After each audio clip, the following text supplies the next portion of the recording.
NCP নেতা জনাব নাসিরউদ্দিন পাটোয়ারির উপরে ডিম হামলা হয়েছে গতকাল। এটা নিয়ে উত্তপ্ত রাজনৈতিক তর্ক বিতর্ক শুরু হয়েছে। কেউ কেউ এটাকে একেবারেই হালকা করে দেখার চেষ্টা করেছেন, এটা কিছু না, বরং কিছু সাটায়ার করার চেষ্টা করছেন। তিনি এটা আর্ন করতে চেয়েছেন, তিনি এরকম কিছু হোক চেয়েছেন, তিনি এটাকে ইনভাইট করেছেন সো দ্যাট তিনি ভিকটিম কার্ড খেলতে পারেন। কেউ কেউ এমন বলার চেষ্টা করছেন, মানে ফান করে বলছেন ডিমটা পচা কিনা, পচা হলে এই সমস্যা হতে পারে।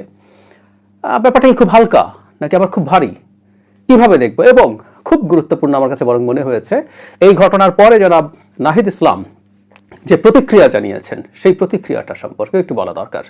আমার কাছে এটা একটা আওয়ামী প্রতিক্রিয়া বলে মনে হয়েছে। ডিমের ঘটনায় আসি।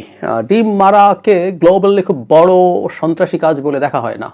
এই প্রবণতা আছে, ডিম, তারপরে টমেটো, এগুলো মানুষের গায়ে থ্রো করা হয়। মানে উইকিপিডিয়াতে এগিং বলে একটা পেজ আছে, যে কেউ ঢুকে দেখে আসতে পারেন যেটা কি ধরনের বিষয় হিসেবে দেখা হয়, কি হতে পারে না পারে। তবে হ্যাঁ, ডিমের আঘাতে যদি কেউ কোনোভাবে আহত হন, এবং বলা হচ্ছে ফেসে, বিশেষ করে চোখের মতো জায়গা রিস্কি, সেই ক্ষেত্রে তারা স্বাভাবিক ক্ষেত্রে যেসব অপরাধ হয় সেই রকম অপরাধে অভিযোগ তারা দায়ের করতে পারে। বেশ কিছু ঘটনা আছে, গুরুত্বপূর্ণ মানুষজনকে ডিম মারার পর গ্রেফতার করা হয়েছে, আবার ছেড়ে দেওয়া হয়েছে, এই ঘটনাগুলো আছে। তো এই হচ্ছে মোটামুটি ডিম নিয়ে। এখন আমরা কি এটাকে খুব হালকাভাবে দেখব? এই প্রশ্ন তোলা হচ্ছে ডিম কে মেরেছে। যেমন নাহিদ ইসলাম একটা দায়ী করেছেন, সেই জায়গায় আসবো, কিন্তু খুব হালকা করে দেখবো কিনা, যেহেতু এটা খুব মারাত্মক কোনো অঘটন না, তাই কি আমরা হালকা করে দেখা উচিত হবে? আমার মনে হয় এভাবে ডিম নিক্ষেপের ঘটনা কোনোভাবেই উচিত হয়নি। কারণ আমরা যদি এটাকে একটা প্রবণতা বানিয়ে ফেলি নির্বাচনের মাঠে, পাল্টাপাল্টি এক পক্ষ আরেক পক্ষকে ডিম ছুঁড়বেন, যদিও এটা পক্ষ কিনা এখন আমরা নিশ্চিত নই, কারণ হচ্ছে এখানে স্টুডেন্টরা ছিলেন, একটা কলেজে তিনি গেছেন, গিয়ে তিনি এই ধরনের ঝামেলায় পড়েছেন। স্বভাবগতভাবেই এনসিপির পক্ষ থেকে জনাব মির্জা আব্বাস, যিনি জনাব নাসিরউদ্দিন পাটোয়ারির প্রতিদ্বন্দ্বী, তাকেই দায়ী করা হয়েছে। তো যাই হোক, এটা ঘটতে থাকা ভালো কিছু না, নির্বাচনী মাঠে এটা না হওয়াই উচিত হবে, এটা নিয়ে আমাদের কোনো দ্বিমত থাকা উচিত বলে আমি মনে করি না।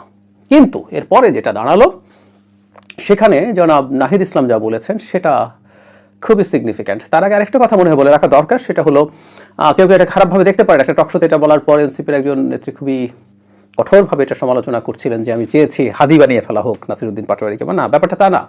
আমি সেখানেও এভাবেই বলেছি, এবং আমি এভাবেই এটাকে সমালোচনা করার পর বলেছি, অন্তত আমরা এটা দেখলাম যে হামলার মতো ঘটনা ঘটেনি। আমি বলছি না হামলা করলেই ভালো হতো, আমি হামলার কথা বলেছি, শারীরিকভাবে আহত করার কথা বলেছি, কোনো না কোনো ফর্মে শারীরিক আঘাতের কথা বলেছি।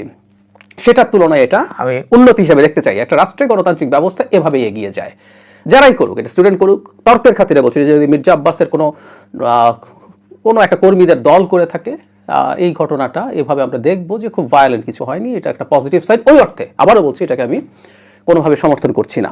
এখন সমস্যা যেটা হয়েছে, জনাব নাহিদ ইসলাম যে সংবাদ সম্মেলন করেছেন জনাব পাটোয়ারিকে নিয়ে, এর মধ্যে একটা হাস্যকর ব্যাপার দেখা গেল। ওই যে বললাম আওয়ামী বক্তব্য, তার পেছনে হাতে ব্যান্ডেজ, গলায় স্লিং দিয়ে ঝুলিয়ে রেখে মাথায় ব্যান্ডেজ করে লোকজন দাঁড়িয়েছিলেন, তার কর্মীরা, যারা পাটোয়ারি কর্মীরা। মানে ডিমের আঘাতে এই পরিমাণ আহত হয়েছে, এটা অত্যন্ত বাজে প্রবণতা। এটা অনেক পুরনো কালে এসব ঘটতো, আওয়ামীর সময় আমরা এগুলো প্রচুর দেখেছি। যেন নাহিদ তার বক্তব্যে যে জিনিসটা খুবই আপত্তিকর বলেছেন, সেটা হচ্ছে এরকম যে এই হামলা হয়েছে জনাব মির্জা আব্বাসের নির্দেশে, জনাব তারেক রহমানের সম্মতিতে।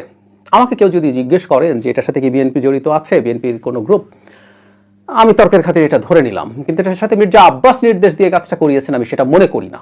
বিভিন্ন পর্যায়ের নেতাকর্মীরা আছেন, তারা এক একজন এক একভাবে রিয়াক্ট করেন। যেন নাসিরউদ্দিন পাটোয়ারি খুবই আক্রমণাত্মক ঢঙে তার ক্যাম্পেইন করছিলেন, এটা ওনার স্টাইল। উনি যার বিরুদ্ধে যান, এই যে জামাতের সাথে এখন আছেন, অথচ এই জামাতের বিরুদ্ধে অত্যন্ত কঠোর সব মন্তব্য জনাব পাটোয়ারির আছে। সুতরাং তার এটা নতুন না। কেউ কেউ এভাবেই বলছিলেন যে তিনি এই ধরনের কোনো একটা ঘটনা ইনভাইট করতে চাইছিলেন, সো দ্যাট তাকে কোনো না কোনো ফর্মে হামলা করা হবে এবং তিনি সেটার ভিকটিম হিসাবে পলিটিক্যাল মাইলেজ নেবেন, কেউ কেউ বলছেন।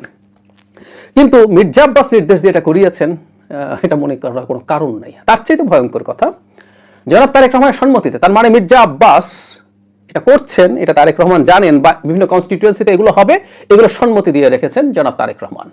এটাই আওয়ামী প্রবণতা। আমাদের নিশ্চয়ই মনে আছে শেখ হাসিনার সময়ে যখন কোনো না কোনো ঘটনা, বা ঘটনা ছাড়াও গায়েবী মামলাও হয়েছে, ঘটনা ঘটে নাই কিন্তু মামলা হয়েছে, প্রায় সব মামলায় বেগম খালেদা জিয়া জনাব তারেক রহমানকে আসামি করা হতো। তারা হুকুমের আসামি, মানে ওই যে কোথাও কোনো একটা ঘটনা ঘটেছে অথবা ঘটেনি সাজিয়ে